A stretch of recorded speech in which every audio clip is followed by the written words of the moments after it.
नमस्कार दोस्तों।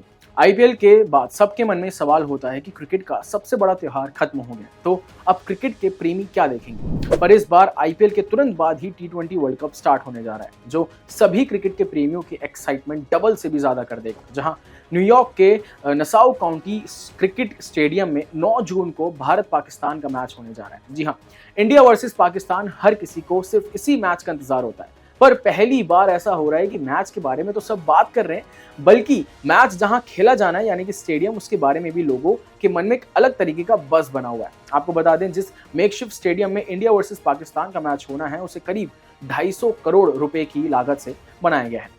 टी20 world cup की शुरुआत 2 जून को अमेरिका और वेस्ट इंडीज में होने जा रही है। 21 मई को उसेन बोल्ट ने ही न्यूयॉर्क के टेम्पररी स्टेडियम का उद्घाटन किया था। इसमें ऑस्ट्रेलिया में बनी पिच का इस्तेमाल होगा। वहीं दर्शक के बैठने के लिए फॉर्मूला 1 के स्टैंड्स को लगाया गया है। यहाँ भारत पाक मैच के साथ साथ वर्ल्ड कप के कुल 8 मैच खेले जाने हैं। इतनी लागत से बने नसाउ काउंटी स्टेडियम, जिसको मॉड्यूलर स्टेडियम भी कहते हैं, आइए डिटेल से जानते हैं स्टेडियम के बारे में। नसाउ काउंटी स्टेडियम क्रिकेट का पहला मॉड्यूलर स्टेडियम है, यानी इसकी पिच, स्टैंड आदि एक टूर्नामेंट के लिए असेंबल किए गए हैं। मॉड्यूलर स्टेडियम में स्टील और आसानी से असेंबल हो जाने वाले एलिमेंट्स का इस्तेमाल होता है। इससे स्टेडियम खड़ा करने में समय और पैसा दोनों की बचत होती है और ये अपने आप क्रिकेट का एक ऐसा पहला स्टेडियम है। नसाउ स्टेडियम में बरमूडा घास भी लगाई गई है, जो बेसबॉल और फुटबॉल ग्राउंड में लगती है। वर्ल्ड कप के बाद इस स्टेडियम को फिर से एक पार्क में कन्वर्ट कर दिया जाएगा, यानी ये एक टेम्पररी स्टेडियम है जिसका इस्तेमाल क्रिकेट के अलावा बाकी स्पोर्ट्स खेलने के लिए भी किया जा सकता है। इस मॉड्यूलर स्टेडियम को पॉपुलस कंपनी ने डिजाइन किया है। द पार्कर कंपनी और एरिना इवेंट सर्विसेज ने इंफ्रास्ट्रक्चर इंस्टॉल किया है। अमेरिका के द लेंटेक ग्रुप ने पिच और आउटफील्ड बनाई है। Adelaide Oval turf solution company ने ड्रॉप इन पिच बनाने में मदद करी है। ड्रॉप इन पिच का प्रोजेक्ट एडिलेड ओवर स्टेडियम के head pitch curator Damien Hough ने लीड किया है। अब सवाल ये उठता है कि इस स्टेडियम को आखिर क्यों बनाया गया। आपको बता दें, समय की कमी और एनवायरमेंट सस्टेनेबिलिटी इसके 2 अहम कारण हैं। कंपनी को 6 महीने में स्टेडियम तैयार करना था। इतने कम समय में मॉड्यूलर स्टेडियम के अलावा कोई विकल्प नहीं था। मॉड्यूलर स्टेडियम बनने से ग्राउंड के आसपास के एनवायरनमेंट पर कोई विपरीत असर नहीं पड़ा। टूर्नामेंट के बाद इस ग्राउंड को टूर्नामेंट से पहले की अवस्था में लोकल कम्युनिटी को वापस दे दिया जाएगा।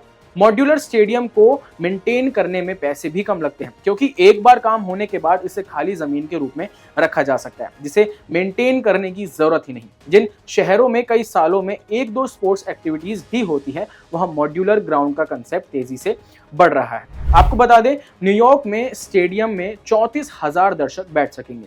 स्टेडियम में सामान्य स्टैंड के अलावा वीआईपी लाउंज और प्रेस बॉक्स भी तैयार किया गया है। इस स्टेडियम को बनाने वाली कंपनी ने नरेंद्र मोदी स्टेडियम के डिजाइन में भी काम किया है। आपको बता दें, इस मैच में ड्रॉप इन पिच का इस्तेमाल किया जाएगा। कुल 10 पिचें ऑस्ट्रेलिया के एडिलेड शहर में बनाई गई हैं। करीब 30 टन वजनी पिच को पिछले साल दिसंबर में समुद्र के रास्ते अमेरिका के फ्लोरिडा शहर पहुंचाया गया। फ्लोरिडा में 5 महीने तक पिच को तैयार किया गया और मई में नसाउ स्टेडियम में फिट कर दिया। अब आप ये सोच रहे होंगे कि ड्रॉप इन पिच क्या होता है और इसी पिच का इस्तेमाल क्यों हो रहा है। तो आपको बता दें कि टी20 वर्ल्ड कप के लिए स्टेडियम और पिच तैयार करने के लिए बोर्ड को बहुत कम समय मिला, इसलिए ड्रॉप इन पिच को ऑस्ट्रेलिया में बनाकर अमेरिका पहुंचाया गया। पिच को Adelaide Oval turf solution company ने अमेरिका की द लेंटेक कंपनी के साथ बनाया है, और जैसे ही हमने पहले आपको भी बताया कि इस प्रोजेक्ट को एडिलेड स्टेडियम के head pitch curator Damien Hough ने लीड किया है। नसाउ स्टेडियम में भारत पाकिस्तान के बीच मुकाबले के साथ ग्रुप स्टेज के कुल 8 मैच भी खेले जाएंगे।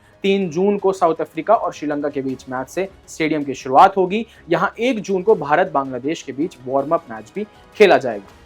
ये ड्रॉप इन पिच का कॉन्सेप्ट नया नहीं है, हालांकि बहुत कम लोग इसके बारे में जानते हैं, लेकिन आपको बता दें कि टी20 वर्ल्ड कप में लगातार दूसरी बार ड्रॉप इन पिच का इस्तेमाल होगा। ऑस्ट्रेलिया के एडिलेड ओवल मैदान पर ड्रॉप इन पिच का इस्तेमाल 2013 से हो रहा है। यहाँ 2022 के टी20 वर्ल्ड कप मैच में हुए थे। न्यूजीलैंड में ऑकलैंड के ईडन पार्क स्टेडियम में भी ड्रॉप इन पिच ही लगाई गई थी, और यहाँ 2015 वनडे वर्ल्ड कप के मैच भी हुए थे। आपको बता दें, फॉर्मूला 1, मोटो जीपी, ओलंपिक, मैराथन, बेसबॉल के साथ फुटबॉल में अब तक मॉड्यूलर स्टेडियम का इस्तेमाल हो चुका है। भारत में इसी साल फरवरी में Indian super cross racing league का पहला सीजन हुआ था। इसमें भी मॉड्यूलर ग्राउंड बनाया गया, जिसे तैयार करने में करीब 15 दिन का समय लगा था। इस खबर में बस इतना ही। मुझे दीजिए इजाजत। खेलों से जुड़ी सभी बड़ी खबरों के लिए देखते रहिए क्लिक इंडिया। धन्यवाद।